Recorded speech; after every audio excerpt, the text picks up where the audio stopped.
Hi, ഇന്നൊരു പുതിയ video ആയിട്ടാണ് നിങ്ങളുടെ മുന്നിൽ എത്തിയിരിക്കുന്നത്. നമ്മുടെ ആടിൻ്റെ ലിവർ എങ്ങനെ ഉണ്ടാക്കുമെന്നുള്ളതാണ്. ആടിൻ്റെ ലിവർ വാങ്ങി കൊണ്ടുവന്നിട്ട് നമ്മൾ ചെറുതാക്കി അരിഞ്ഞ് അതിലേക്ക് നല്ല കഴുകി വൃത്തിയാക്കി അതിലേക്ക് കുറച്ച് മസാലപ്പൊടി, ഉള്ളി, പച്ചമുളക്, തക്കാളി, കറിവേപ്പില, കുരുമുളക് പൊടി എല്ലാം ചേർത്ത് നല്ല രീതിയിൽ വരട്ടി ഫ്രൈ ആക്കിയെടുക്കണം.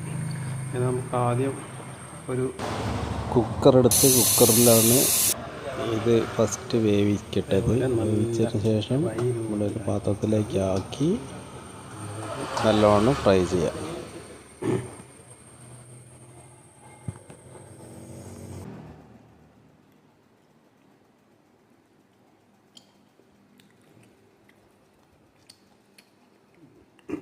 ലിവർ അടിപൊളിയായിട്ട് സൂപ്പറായി.